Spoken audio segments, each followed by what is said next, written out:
여러분, 지금 일본 열도가 그야말로 발칵 뒤집혔습니다. 이게 도대체 말이 되느냐?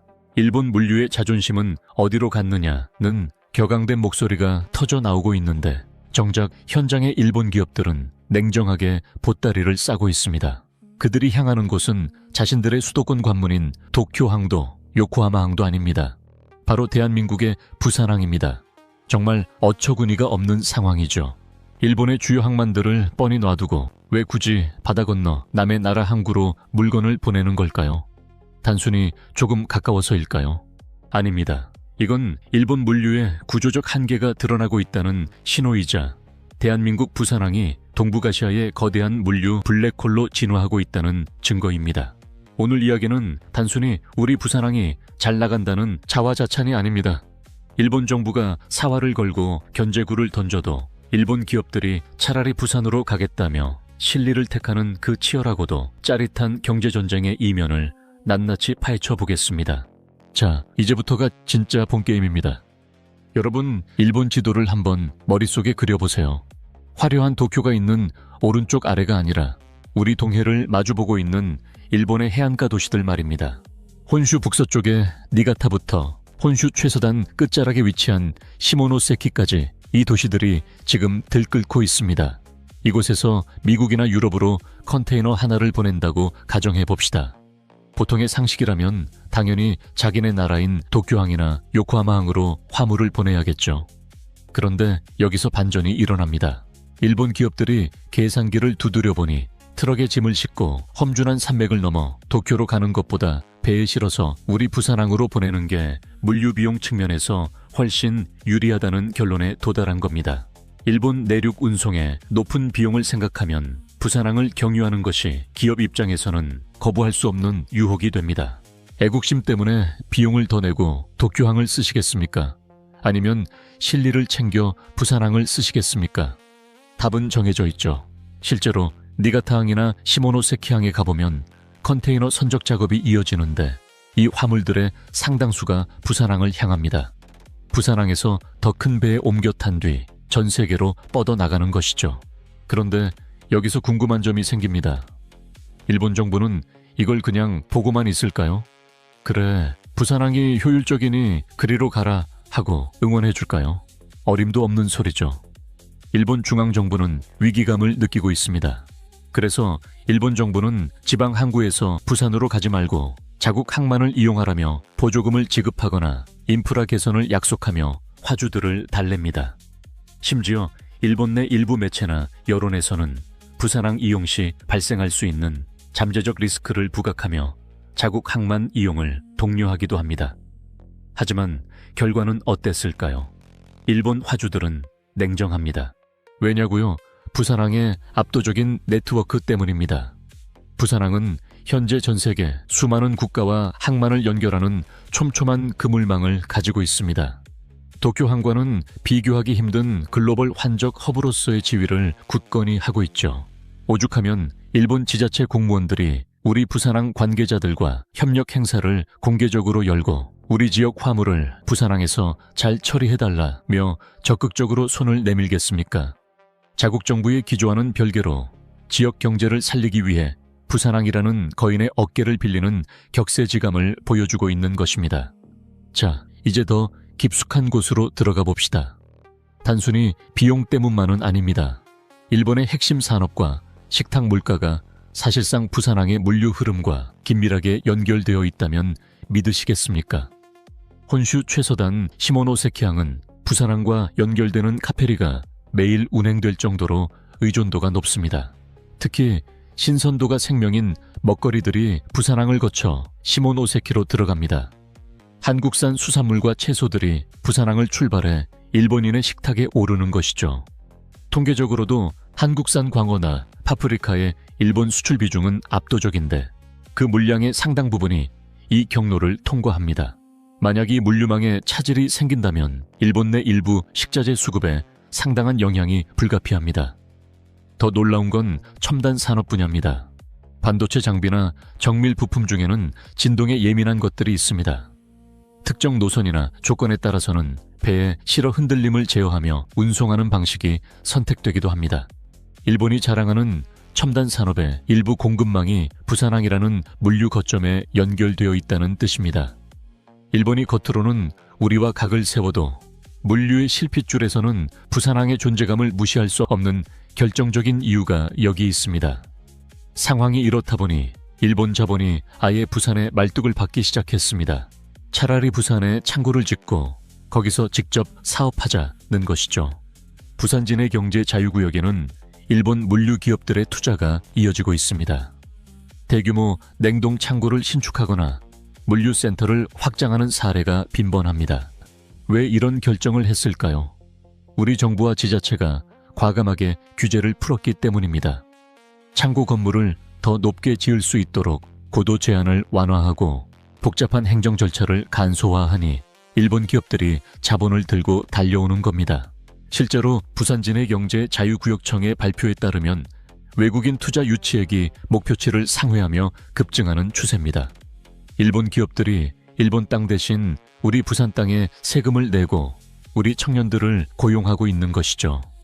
이 정도면 부산항이 일본의 실질적인 물류 보조 기지 역할을 하고 있다고 해도 과언이 아닙니다.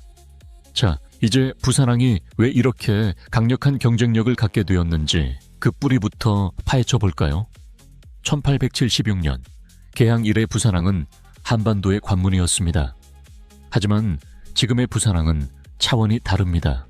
특히 부산 신항의 건설은 대한민국 물류 지도를 바꿨습니다. 부산 신항은 더 이상 사람의 노동력에만 의존하지 않습니다. 거대한 크레인들이 마치 살아있는 로봇처럼 움직이는 완전 자동화 터미널이 도입되고 있죠. 사람이 타지 않은 크레인이 정확하게 컨테이너를 집어 올리는 모습은 장관입니다. 이런 최첨단 시스템 덕분에 부산항은 세계에서 가장 효율적인 항구 중 하나로 평가받습니다. 일본 기업들이 부산항을 찾는 이유도 바로 이 속도와 정확성입니다.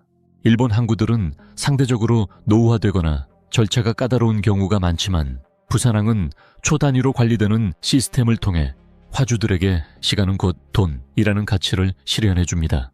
여기에 가덕도 신공항이라는 날개까지 달릴 예정입니다. 항구만 있다고 물류 허브가 완성되는 게 아닙니다. 바닷길과 하늘길이 만나야 진정한 시너지가 폭발하죠. 일본에서 배로 부산항에 물건을 보낸 뒤 바로 옆 가덕도 신공항에서 비행기에 실어 전 세계로 쏘아 올리는 해상항공 복합 운송 시스템. 이것이 완성되면 부산은 동북아에서 누구도 넘볼 수 없는 물류의 성지가 됩니다. 이미 세계적인 물류 공룡들은 부산의 이 잠재력을 알아보고 투자를 아끼지 않고 있습니다. 단순히 일본 기업뿐만 아니라 미주와 유럽의 기업들도 부산을 동북아 전진기지로 삼으려 하죠. 또한 스마트 물류를 넘어 그린 물류로의 전환도 시급합니다. 탄소 배출 규제가 강화되면서 친환경 항만은 선택이 아닌 필수가 되었습니다. 부산항이 세계 1위 항구로 도약하려면 수소 트럭 도입이나 신재생 에너지 활용 등 과감한 혁신이 이어져야 합니다. 일본도 손을 놓고 있지는 않습니다. 자기네 물동량을 되찾기 위해 막대한 예산을 투입하며 항만 육성에 벼르고 있죠. 하지만 물류는 네트워크 효과가 매우 강합니다. 한번 부산항으로 쏠린 흐름은 쉽게 바뀌지 않습니다.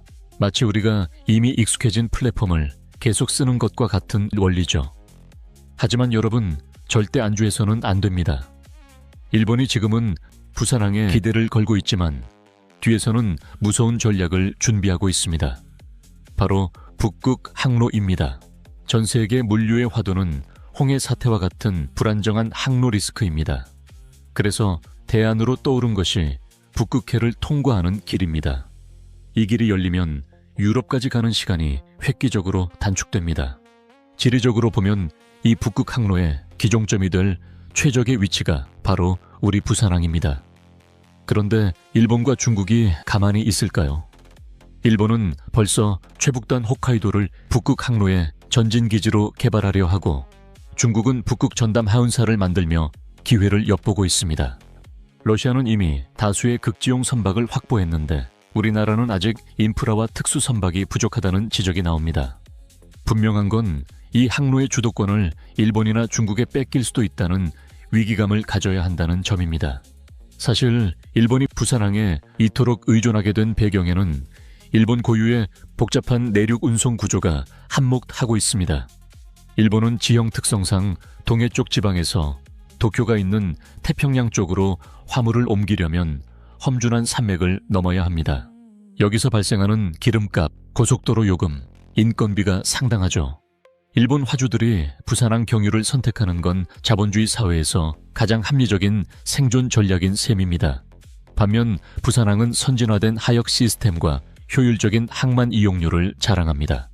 배가 항구에 머무는 시간은 곧 비용인데 부산항은 이 시간을 전 세계에서 가장 효율적으로 관리합니다.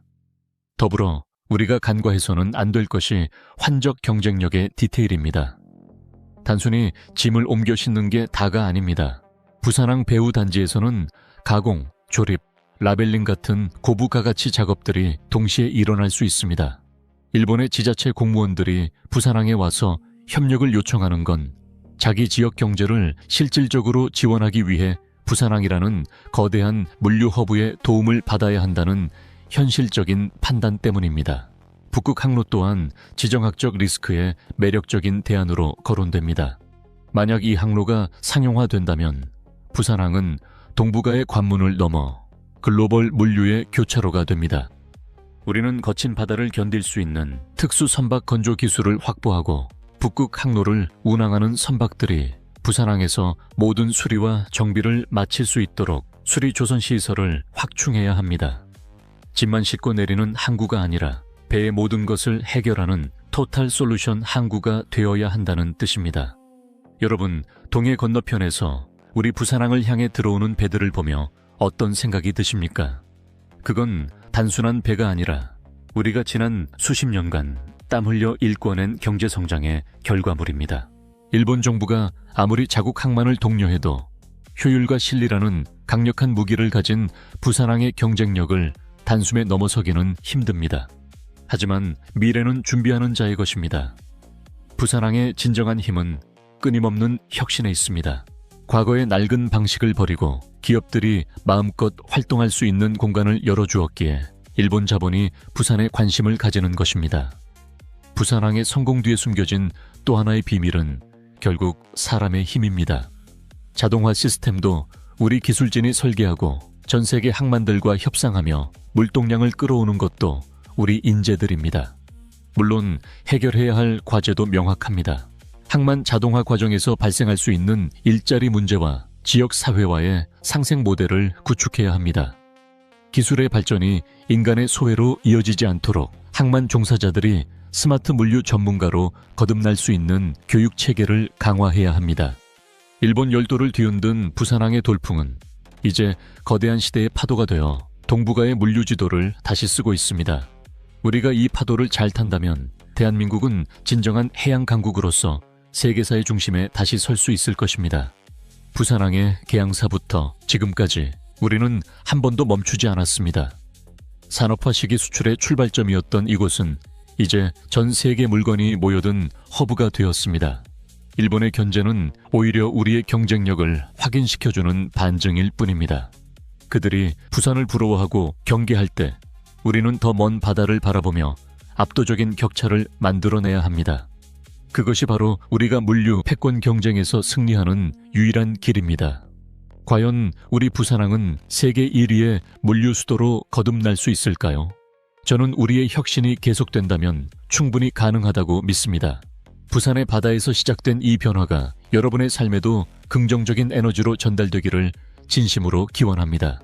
마지막으로 부산항의 진정한 경쟁력은 멈추지 않는 도전 정신에 있습니다. 세계적인 경쟁 항구들이 현상 유지에 급급할 때 부산은 언제나 한 발 앞서 미래를 설계했습니다. 가덕도 인근의 거친 바다를 메우고 세계 최대 규모의 암벽 크레인을 설치하며 24시간 잠들지 않는 항구를 만든 그 끈기가 지금의 부산항을 만들었습니다.